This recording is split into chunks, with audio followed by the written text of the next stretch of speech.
When I was a little kid and heard stories of the Israelites wandering in the wilderness, the first thing I thought of were the mountains of western Pennsylvania, which many of us locals called the wilderness. Well, in my mind's eye, I pictured pine trees and cool streams and woodland creatures running all around. Therefore, when I heard the Israelites were in the wilderness, I wondered what the fuss was all about. Surely they could find something to eat in the wilderness. Well, as I got older, I realized that the wilderness spoken of in the Bible doesn't look like a forest at all. It's a hot, dry desert with lots of sand. There is some vegetation, but not much. The critters you stumble upon are lizards and rabbits, as well as more dangerous predators like wolves, jackals, and poisonous snakes.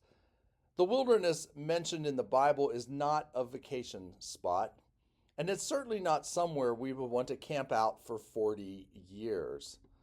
This is the setting of our first lesson.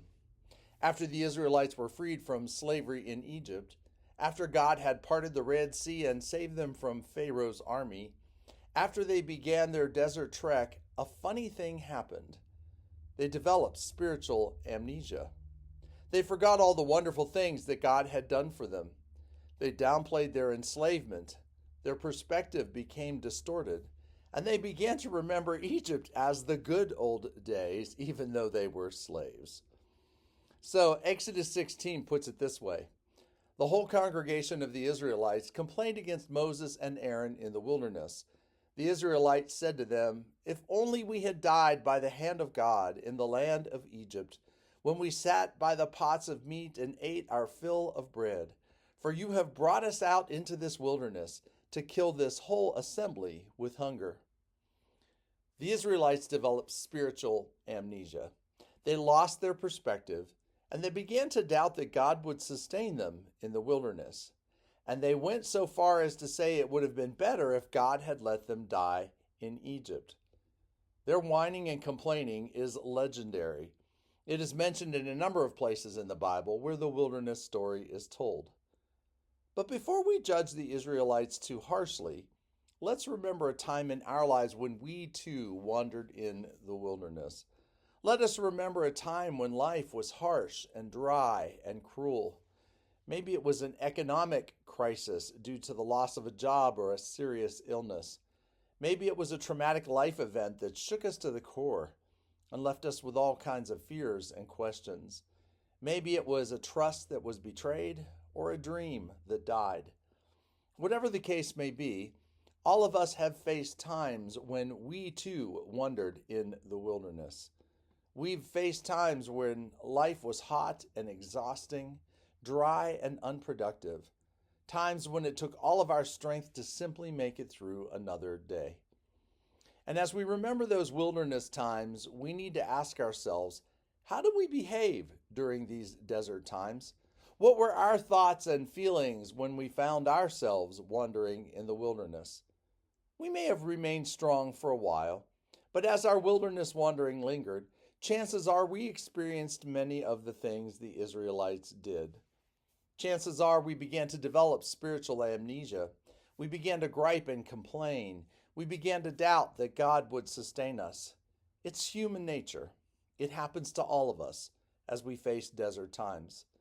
We might remember the good old days and fantasize about how good life was way back then. We might have gone to our spiritual leaders and mentors, such as our parents or our pastor, and complained just like the Israelites did. And as we complained, we may have wanted some sort of sign that God was faithful, that things would be okay, that the desert times of our lives would not last forever. And more times than not, God gives us some kind of sign. However, it's usually not in the form we expect it to take. Think about the Israelites for a moment. They were used to pretty big signs, the 10 plagues, the parting of the Red Sea. They were used to God doing big, flashy things. But this time, God did something completely different, something on a much smaller scale, something that would teach them how to trust God day by day, rather than seeking miraculous acts of deliverance. So as the story continues, God says to Moses, "I am going to rain bread from heaven for you. And each day the people shall go out and gather enough for that day. And in that way I will test them, whether they will follow my instruction or not. Then God says further, I have heard the complaining of the Israelites, and I say to them, at twilight you shall eat meat, and in the morning you shall have your fill of bread. Then you shall know that I am the Eternal One, your God. Well, that evening quails appeared and covered the camp, and everyone had enough to eat. And the next morning a fine flaky substance appeared on the ground, and the Israelites said, what is it? Which in Hebrew is actually the word manna. And they gathered this fine, what is it, bread, and everyone had enough to eat. The interesting part of the story, though, for me, is what happens in the days that follow. The Israelites were told to take enough food to last them for one day. So what do you think they did? They tried to hoard it, of course. They tried to gather extra manna and store it in jars. And guess what happened? All the food they tried to save up for the next day became rancid. The manna got all wormy and was not fit for human consumption. The only day they were allowed to gather a double portion of manna was on Friday, so they could rest on Saturday, the Sabbath. Any other day they tried to gather more, it spoiled. So what do you think God was trying to teach them out there in the wilderness? What lesson did they need to learn? And is this a lesson we need to learn as well? Well, I believe God was trying to teach them to have faith that God will provide what we need for today. On rare occasions, God provides miraculous signs and moves in big ways. However, most of the time, it has been my experience that God prefers manna. God prefers small signs that give us enough strength to make it through today and today only. You see, I'm convinced that faith in God has very little to do with experiencing big miraculous things to happen in our lives.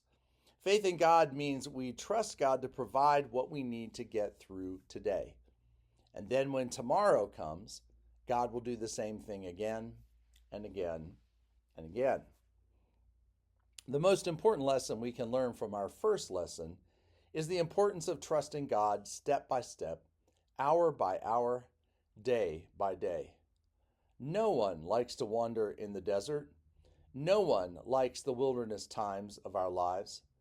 But instead of expecting God to deliver us with some big miraculous show of force, perhaps we can learn to keep our eyes focused on the manna and the quail that will get us through today.